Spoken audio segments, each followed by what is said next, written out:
All right, we are live, everyone.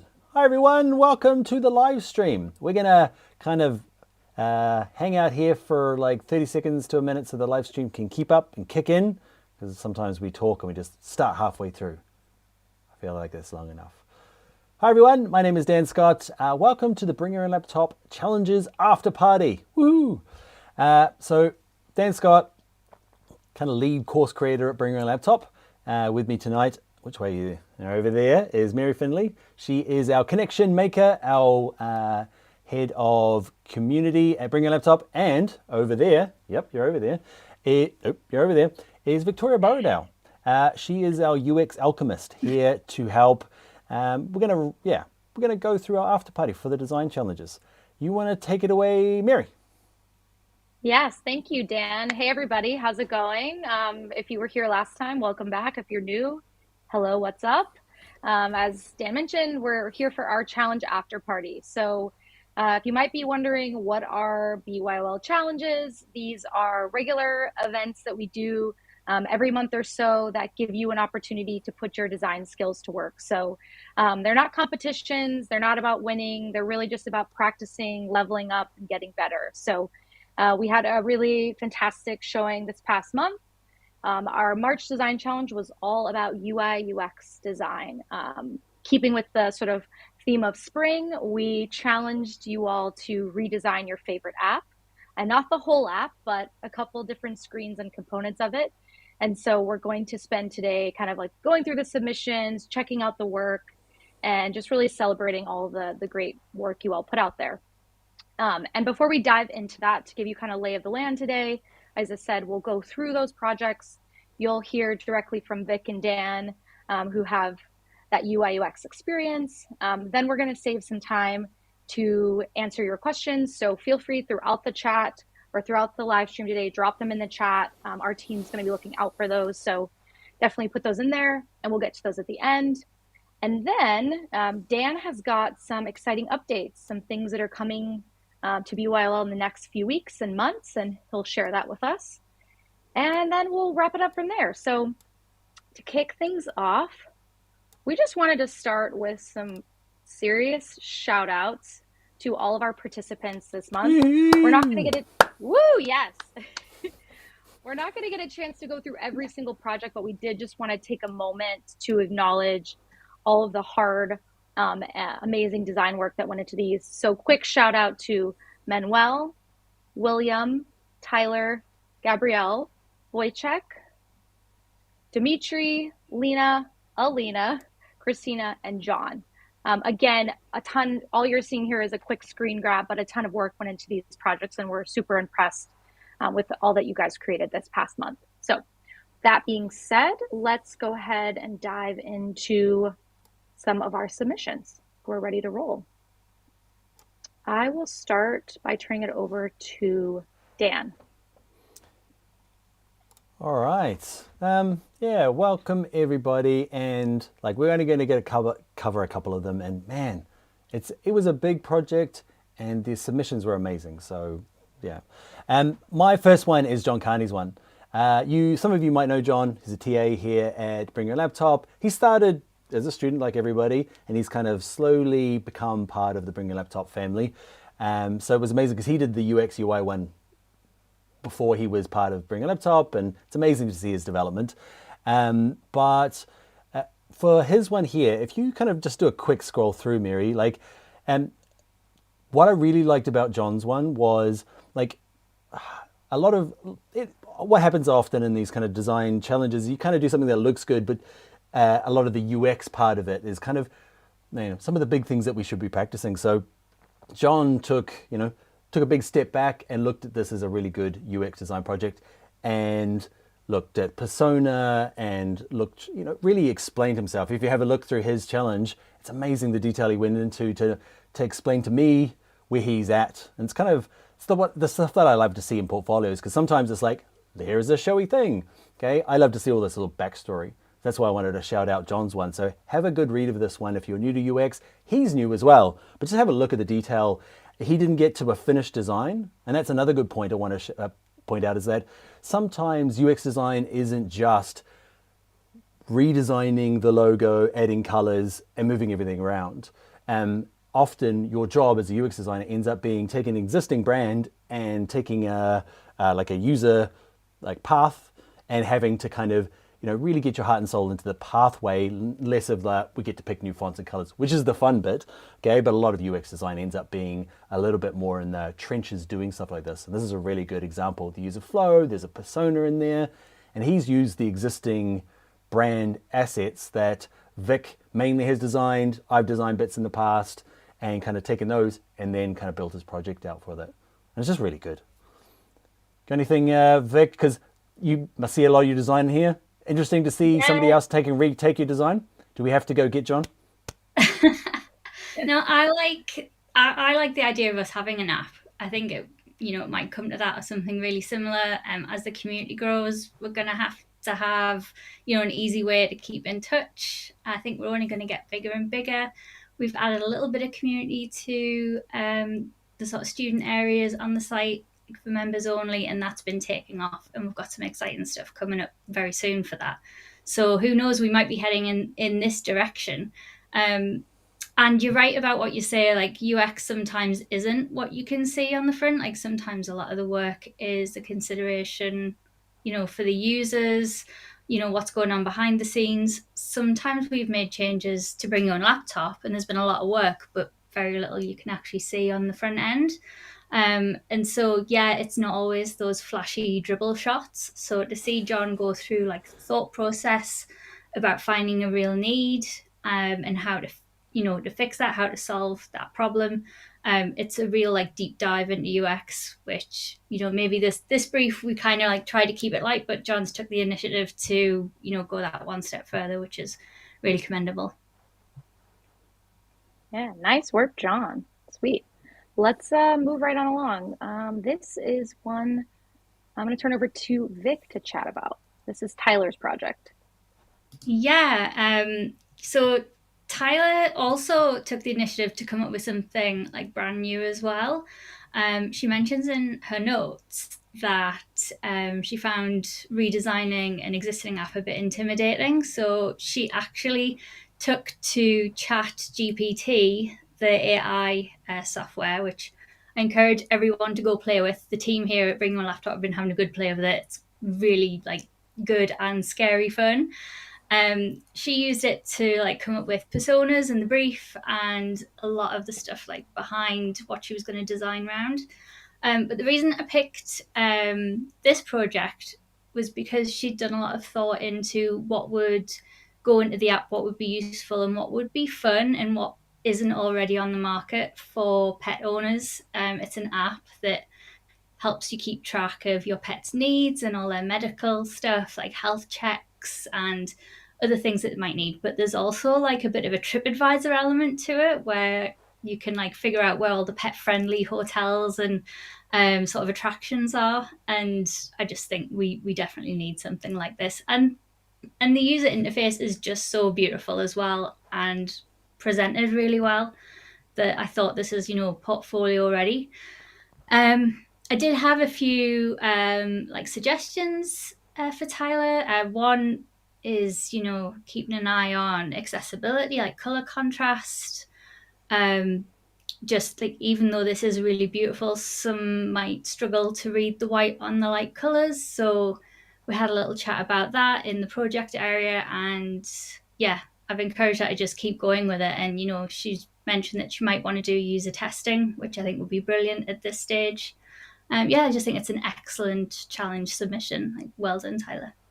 Yeah, so good. It's so well documented as well, because sometimes is, like everyone's got different time to put into these things, but sometimes I'm doing stuff and I'm just like, here's 3 frames, hope you can work out what I'm trying to do, but this presentation, like the app design takes a certain amount of time. It almost takes just as long to be able to communicate in a flat, because that's what we've had to do in this presentation kind of mode. And like my favorite bit, can you scroll all the way to the top, Mary? I love the way that she's laid that top kind of 3D thing is. That's dribble ready, okay? But it's also backed up with a lot of, can you go a little bit higher, Mary? Oh, my bad. Really, oh, yes. Oh, look how good they are. Very sweet. I'm assuming some Photoshop going on. I'm not sure actually what she did, but Tyler, a beautiful presentation. And I'm the same with Vic. I think accessibility is something that I'm building into the Figma Advanced course, because color contrast, the white on those lighter colors will be tricky. And especially if it's a website, it might get caught by Google's algorithm because it's got computers looking for the not enough high contrast, okay, and it could hurt rankings. But man, what an effort. It's awesome. I think as well that one of the things in her rationale, like in the write up, is she credits these really lent on resources like Unsplash and Envato Elements. And, I think it's great that she's done that. It helps to like keep the flow of the design going. So, like, you don't have to design everything from scratch for it to be a good, solid design. You should lean on resources when it's appropriate to do so. And I just think, sometimes you just can't get through a huge body of work like this in a time crunch, which, we did set a deadline without, really like picking into some of those. And I just think for some newbies, maybe they are wary of when they should and shouldn't use that kind of thing. Like when can they use stock photography? When should they design icons from scratch, or when should they just, make careful design decisions and select them?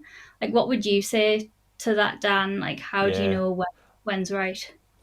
Like, there's just things like icons when you've got to link them all up together. Probably the biggest job I've ever done was trying to make matching icons, like a huge set. And it was the hardest job I've ever done because it seemed easy, was low paid. I was like, yeah, I'll do that. Man, it's better to use your eye because, like, you're not going to go out and photograph everything and pick all that. It's about picking and choosing and selecting. And it's the same for an interior designer. They're not going to build everything. It's the same for design, I think. It's getting it all together and making sure it all works together. Yeah. Yep. You just did an excellent job of that. Great. Okay, let's turn it over to the next project. And Dan, I'm going to let you lead us through this one. This is Lena's project. Ah, Lena's one. Man, I really love this one. Like, I feel like this one is one of those, like, sometimes, like, if I'm going to do a portfolio piece, it's probably going to be a bit splashy. I'm going to pick something super sexy and it's going to have great hero images. And I'm going to pick Nike shoes to do you can do really beautiful stuff. And I feel like this one is, like, it's one of those great challenges where it's quite utilitarian, and it just brings up really interesting things to work out and probably way more fun to work out in the UX design process of, like, there's a really good goal here. So that's the original one. And she's gone through and made it, like, I really love the way she's ended up. Like, that one there, I feel like suffers from often what happens with apps and websites of, like, feature bloat, where there's a new feature, you throw it in, you want it to be used, so it becomes bigger and better than all the rest of the features, and then the next feature comes in and they want it to be better, and then you end up with this weird hierarchy of, like, what is the most important here? The user doesn't know, it's tricky to know, you got to kind of navigate it. Whereas, and it's no fault of their app, it's just things that happen to apps eventually. But she's taken a really good step back, and I can see, like, it's really monochromatic, which I think is super awesome because the colors she's used there really help, just the important stuff. Because it is such pushback in terms of the grays and light, I'm like, that's important, that's important, that's important. And you can really easy navigate. So those are, I don't know, I really enjoyed this one. That's why I kind of picked this one. How about you, Vic? What do you think of the monochromatic? Because, like, what you really want to do is pick a good, we want to pick some high contrast colors and make it dribble ready. But when it comes to the actual usability, like UX or design in general isn't always designing the Nike app. This is a real world app. Users depend on it. And sometimes the best solution is something monochromatic. Like you said, it's a very busy app. Like the content in it, the detail that's required to be able to see as an overview there's a lot. Lena's done an excellent job of, like, bringing some simplicity to it and that much needed hierarchy. So, like, for the user glancing at one screen to know what they should be clicking on next and what the next part of their journey is key. And when you are just developing apps on the go, like this one might have suffered from just additions upon additions. Everything gets crowded and everything's shouting for attention. So going back to monochromatic allows you to really, like, get everything back to base level and pick out the important parts, which is, like an excellent design strategy. So I was really impressed by this one too. That's why wireframes are useful, right? Is that you take away all that, strip away all the Nike shoes, and you have to do boxes and arrows and text to kind of get the flow working first. Yeah, well done, Lena. Great. Okay, let's turn it over to a project by Dimmitri. Start on this one. Yeah, so this is one that I picked. I just thought initially it was very striking and beautiful. And again, we've gone for an app that's something that's really functional and essential, and it isn't the Nike shoes. It's something that it can't be flashy. It has to work, and it has to be dependable. It's a banking app. And what Dimitri's done here is he's taken apps that can be very serious. They can, again, suffer from that overcrowding of information. There's a lot of information to take in a banking app. We stripped it back, not only simplifying it, but making it really attractive. Like the UI is so slick and so refined. And this is his first Figma project as well. This is his first. Way. Yeah, Wow. this is his first dip into Figma. So, major kudos for that. And as well as it looking beautiful, he's also thought about some real user needs. He's added in some new features that might not be present currently, like some cryptocurrency and some digital sort of like disposable throwaway cards to help you manage money and security. And as you can see, we haven't gone for like that dribble dashboard effect where there's just stats for no reason. He's literally got some really high level information on income and expenditure, thinking about the user the whole time for like, how can they get the most out of the app? What would be most useful? They want to know the balance and they want to be able to manage their money. And everything else is just beautifully friendly, but without sacrificing that sense of, stability and dependability and trust that you need with a company like this. So I just think it's like a really elegant solution. And it's just so refined for a first attempt. Yeah, it's lovely. Like, it's so rich. Like, I love the colors. Like, he mentions in his comments kind of where he was inspired by the colors, and it's just he's got a good eye for it. And like, yeah, his things, like, I have some criticism, and like, for me, I feel like that frame there is awesome. I think though, back to who was it earlier, Tyler. I think that documentation of your thoughts with some, like, whenever Vic presents to me, it's never just a wireframe. It's either covered in post-it notes. Often though, it's a really good flow. So I can, at a glance, don't have to dig in and read all the notes. I can kind of see it. Our prototype is also very good, but I think that's the only thing is like, I think, time constraints and everything, but just more some documentation to help. Rather than having to read through it all and try and work it all out would be great, because then it's ready for portfolio. It's awesome. I think like if Dimmitri was to go to this and just expand on it a bit more, like obviously for the challenge, this is exactly what we asked for. Yeah. But, I think this could be a portfolio ready piece. And if he just showed some of his working out or some of his process, which is always really good to see, and did a few more screens or picked a user flow to, visualize at high fidelity, it would just be an excellent portfolio piece. And everything isometric 3D. Yeah. It also helps. That wow factor. Mm-hmm. Yeah. Okay, sweet. Thanks for your thoughts on that one. Let's jump into another one. This one is from William. Cool. All right. Was this okay? This is your one, Vic. My one. Cool. Oh, yeah. Just go for it, Dan. Cool. I didn't pick this one, but so we're gonna have to do this on the fly. Can you give us a scroll down? Oh, you know what? I pulled up the wrong one. I know That's right. you didn't choose this one, but It's we can roll awesome. with it if you want. But let's do the other one. Not that it's bad. It's just I Yeah. haven't prepared any notes. So if it's okay, Yep, can yep. we jump to the other one? Sorry, William. Your one's awesome. I just not good on the fly. That's I think what we noticed as well with this challenge is a lot of students like dipping in and giving each other some feedback and support, which was really nice. You can see it on the side there. Like, I Yeah. wish we could keep doing the challenges over and over, because all the comments, you know, like, we just don't have the time for these are light touch, lightweight. This one's a lot of effort, but I'd love to see a version 2, but I'm not going to force everyone to do a version 2 based on the comments. But yeah, it's great to get that sort of feedback, and it's not just well done either. There's some chunky reports. So Manuel's one here, I love this one. Like, he did a great job. He tackled the logo as well as the redesign and the colors, and he did a light and dark mode.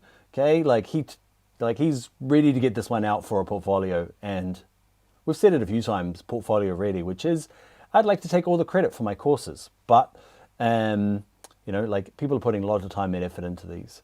And see, there's the light dark mode. The only criticism of Manuel's one is probably the exact same thing as before. Some of them have some problem with contrast ratio.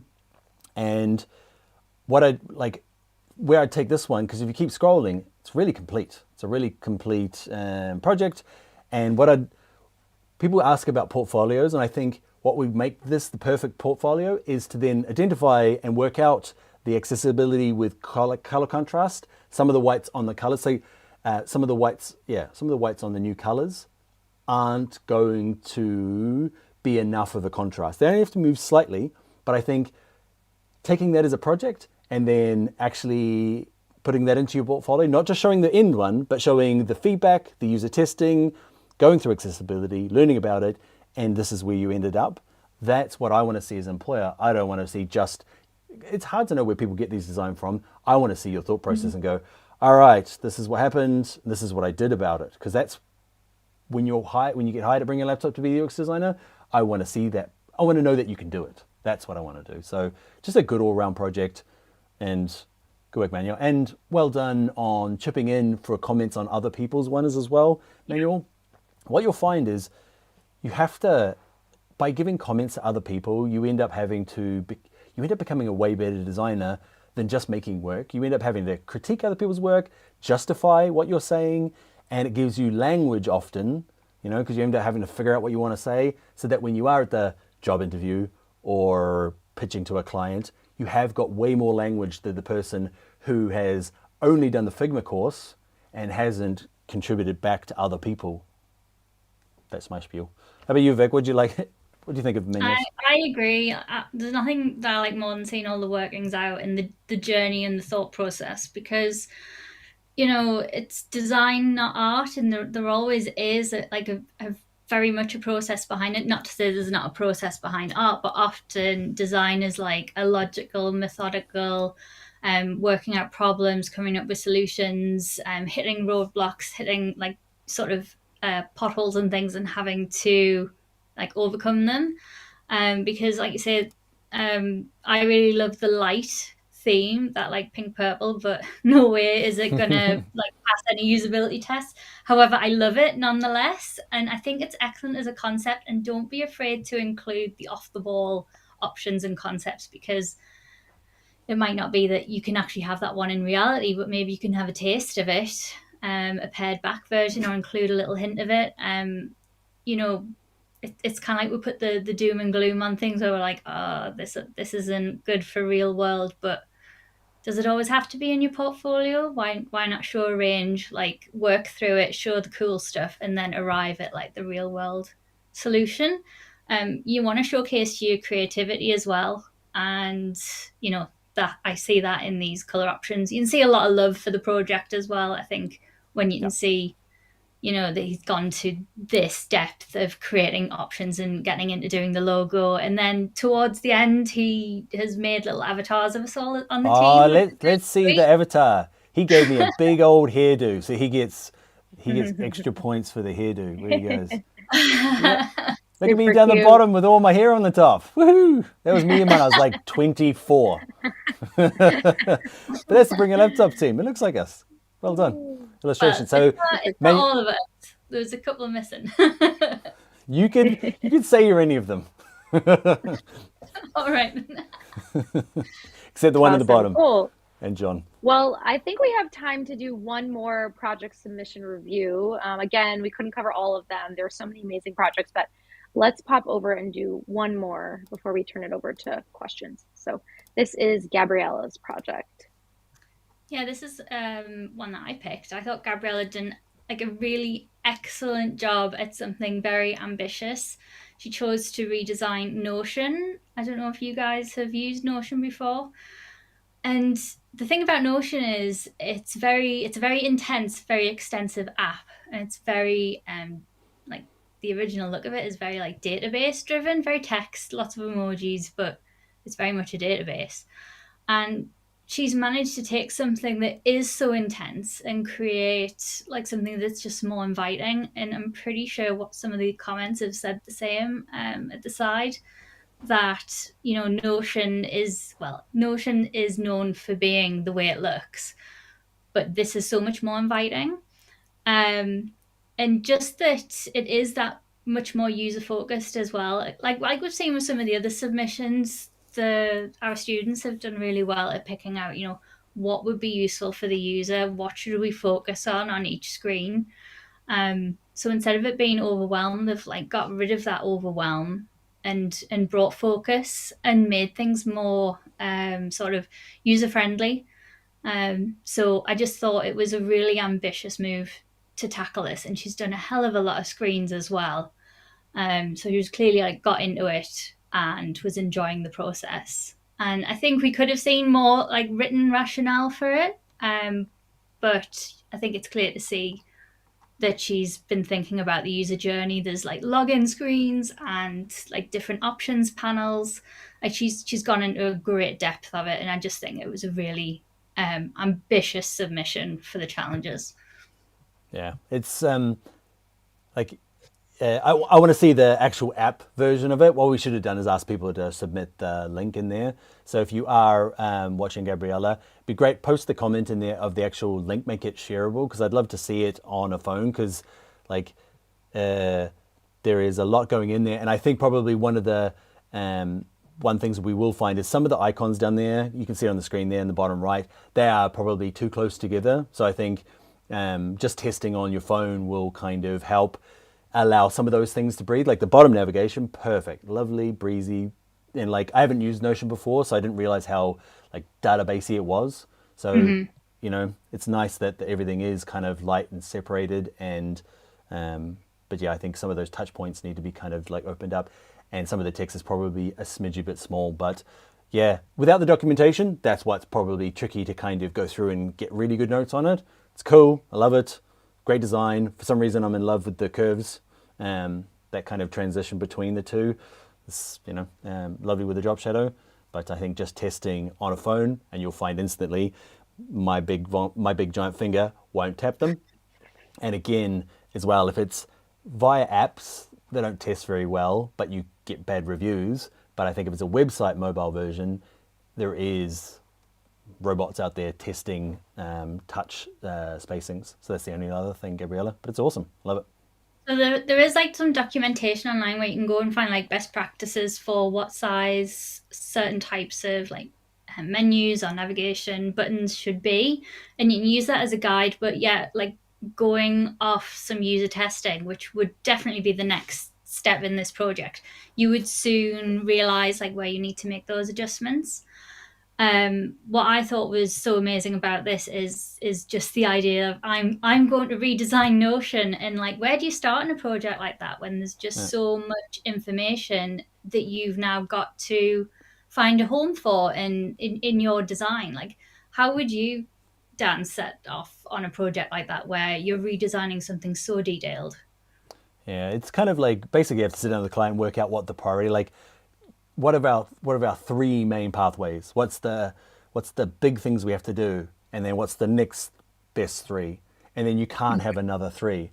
Like that's getting those clear from what they want first, and then making that happen is kind of the tricky bit, and then testing it to see whether people are actually trying to go where the owner of the app thinks they want to go. But yeah, it can be tricky when people want 40 things put in from the website into this app. And you're like, we can't do 40 things well. We can do 3 things well, maybe 4. Don't ever tell them 4, but they'll want 4.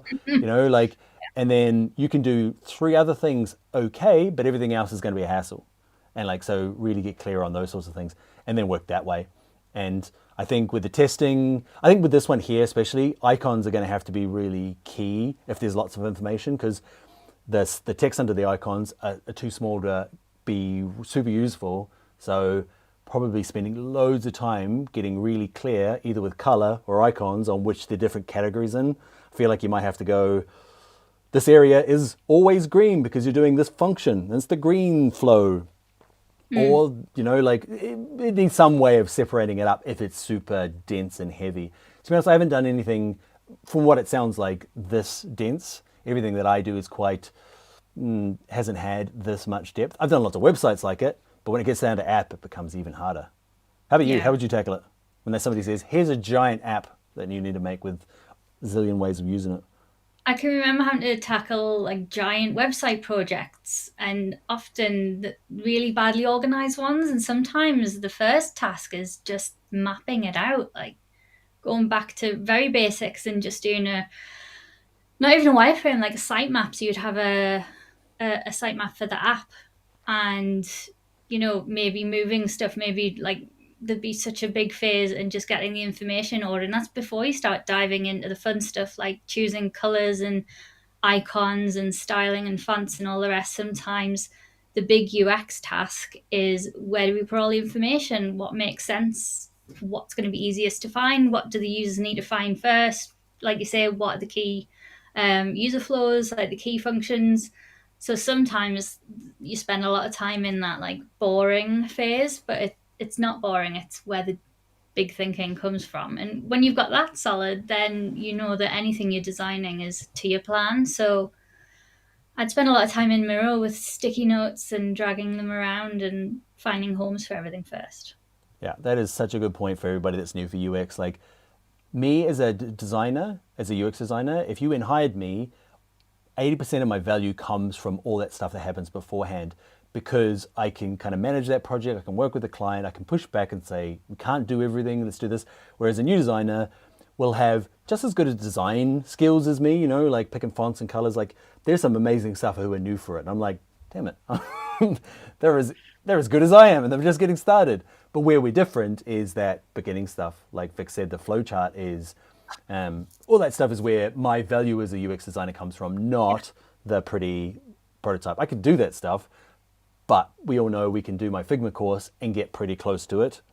Probably better than me. But yeah, that's the UX value. Yeah. Very, very helpful insight. And yeah, it's really great to have you here, Vic, to just kind of bounce off and give that like unique UI UX perspective. So amazing work to everyone that participated. Again, we've only highlighted a few of the projects here, and it's been incredible to see you all take on this challenge and really make it your own. And yeah, congrats on and hopefully you had fun throughout the challenge as well. So give yourself a pat on the back. Next, we're going to, before we dive into questions, so again, if you've had any questions, keep dropping those in the live chat. But let's turn it over to Dan, and I would love to hear, Dan, like what's coming up? What should we be expecting from BYOL? We're excited. We know there's challenges are back, but what else is going on? Yeah, so what's going on? First of all, we're going to do questions in a sec, so jump them into the chat and Taylor will grab them, put them in the list. Taylor, can you go through the list and just make sure there's no double ups or anything, and we'll do them after this bit. So what are we doing? Figma Advanced is what I'm doing. Everyone's like, is it done? Nope. This is the hardest course I've ever made. I didn't think it would be this hard. There's just so much. I thought the essentials was big, and I'm like, okay, there'd be enough for an advanced course. I left a little bit left. It's going to be shorter, but no, it's like almost 50% bigger than the essentials course. And as you know, UX is complicated, and trying to get everything in an order is taking a little while. I'm kind of justifying why it's not out yet, but it's coming and it's going to be awesome. You can pre-register. Go to byol.com/Figma Advanced. Somebody throw that into the comments. byol.com/Figma Advanced. You could pre-register for the course. I'm up to video 49 or something like that. The Jason and Taylor are busy editing while we're doing it. Stefan is doing the review, so we're kind of making it and building it at the same time, so shouldn't be too much longer. Other things, TA support. What you'll notice is, as of next week, you're going to notice if you're a Bring a Laptop subscriber, we've really kind of upped our game. Stephen Butler, who's head of Student Zen, okay, has really upped his game in the support side that is starting next week in bringalaptop.com. So if you are a member there, that I'm looking forward to it because it's, I don't know, we've worked things out to be able to pour a bit more energy into it and really help out even more. So I'm looking forward to seeing how that works out. The community feed is coming up. If you don't know what the community feed is, if you're a member of Bring a Laptop, you've seen the announcements, and that's kind of working. That was our phase 1.5. And Vic and Mal have been working hard to make a kind of a more of a Facebook style feed, but better. There is a beta version we're using at the moment, and it is ace. I love it. Can't wait. It's coming out soon. Very soon. Very soon. The other thing is the blog. Okay, blog is coming out. We're working on that at the moment. That is exciting. If you missed it earlier this month, the Figma Essentials Merit Certificates went out. So if you're a Bring a Laptop subscriber, you can get a pass certificate on Bring a Laptop, and the Merit Certificates came out. So that just came out recently. So sign up, join up, get the certificates. What else?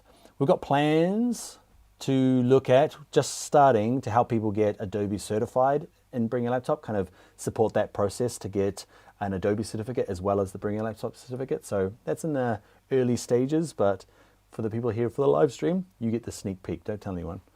And Stephen's like, don't tell them. Too late. And also exciting for us, it's kind of like, for us, we work in quarters. So we've got a lot of projects out.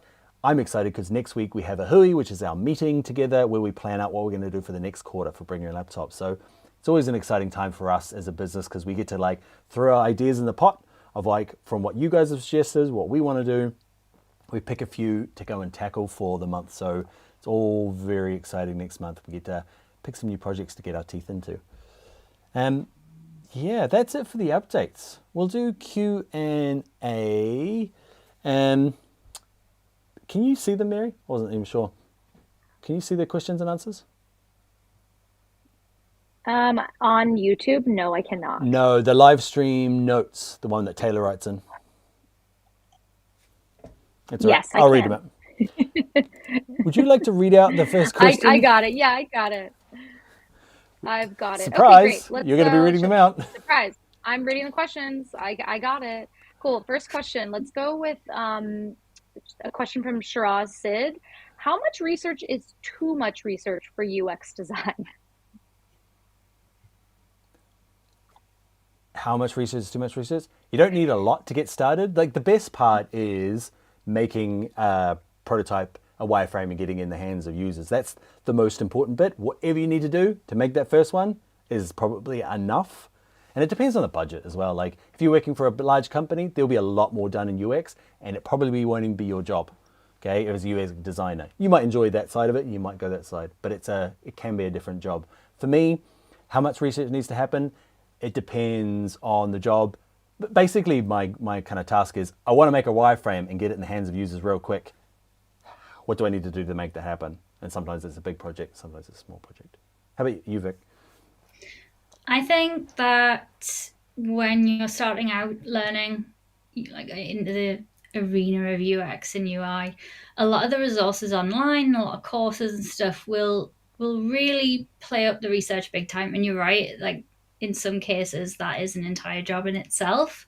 And the UI designer or the UX designer who'll take it through wireframe, high fidelity will just be given the research and the highlights, and they won't actually be doing the research. But if you're a sort of a one-man band in your company, maybe you're the only UX designer and you have to look after every stage, the key question for me is, rather than like how much research should I be doing, it's what information do you need to know? Like what is it that you don't know right now, and what do you need to know to be able to produce, the piece of functionality, the app, the page, the flow, whatever it might be. What information are you missing, and what do you need to do to go find out? And that would be the right amount of research. So it's not doing research for research's sake, just to say that you've really done enough. It's, have I found out everything I need to know? Or have I found out everything I need to know to be able to make the start do the sort of the MVP or the phase one. So rather than asking that question, turn it on its head and just say, what is it I need to find out? How do I go and do that in the most efficient way? Especially when there's, tight budgets or tight time frames. It's the right amount will get you the answers you need in the time that you've got in your budget. And that's it. Great.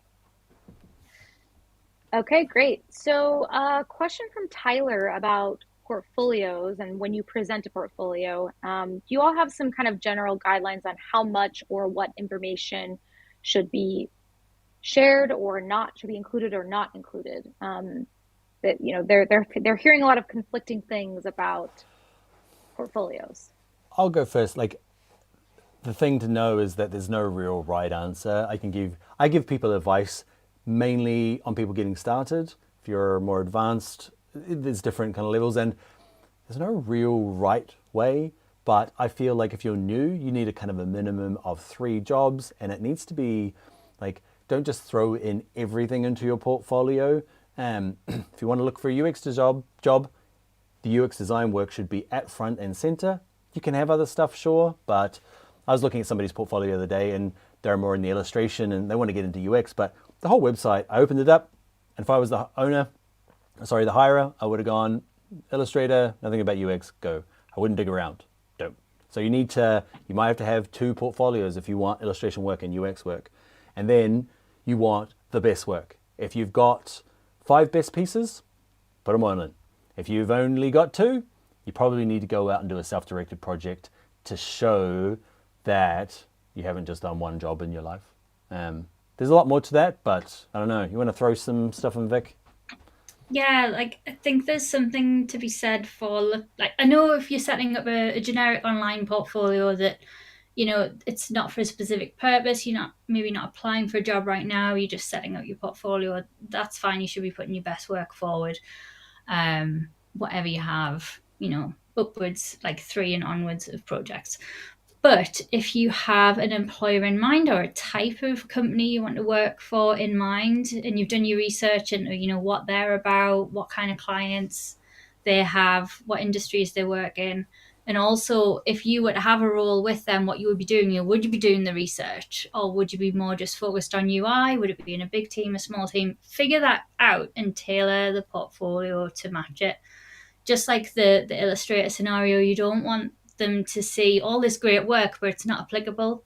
So if it was going to be a very UI based role, you would want to probably your UI work first. If it was going to be more of a holistic role where you're going to be taking care of a few of the different stages of the UX journey, you want to showcase that. And maybe like if your work isn't in line with the industry they typically serve, say it's an agency, a UX agency, find out what industries they usually serve and do a self-directed project in that. Some people have said in the past, like, find out one of their clients and do a small job, like a redesign, to say, look, if I was you, this is like what I would be doing for your clients. There's a few different ways you can do to sort of catch their attention like that. Good. Great. We're coming to the end of our time today, so I want to do a couple quick rapid fire questions. First one, Dan, this question is from Max. Where did you get that shirt, and how can Max get that shirt you're wearing? I made it. You can't get it anywhere. I really like it. If more people like it when they do the Fig advanced course, we'll put it on the store, and you'll be able to get it if you do the Figma advanced course at Bring Your Own Laptop. But for the moment, just me. I made it back there. Okay. Got like a little vinyl press. Sweet. Okay, another quick rapid fire. Dan, how do you feel about Adobe Firefly? Would there be a class down the road if it takes off after beta? What do you think, Vic? Have you looked at Firefly?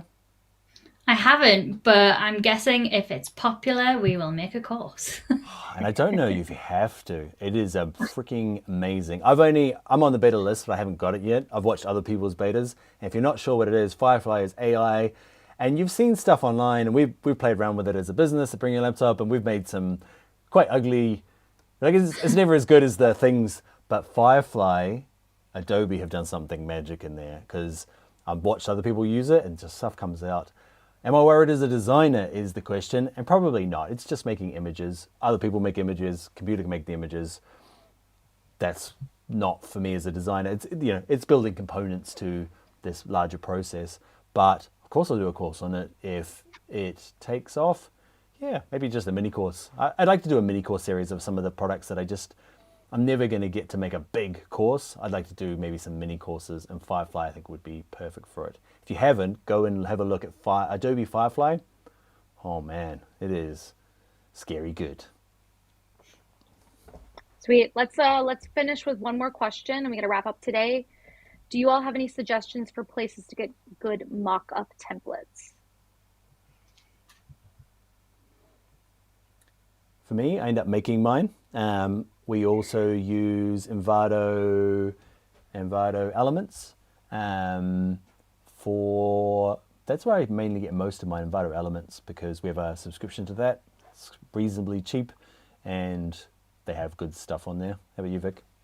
Yeah, I was gonna say Envato. Like, if you're not making it your own, and it's totally cool to like go use like smart templates, like the ones you get for Photoshop can be really good. Some not so good. So you do take a risk.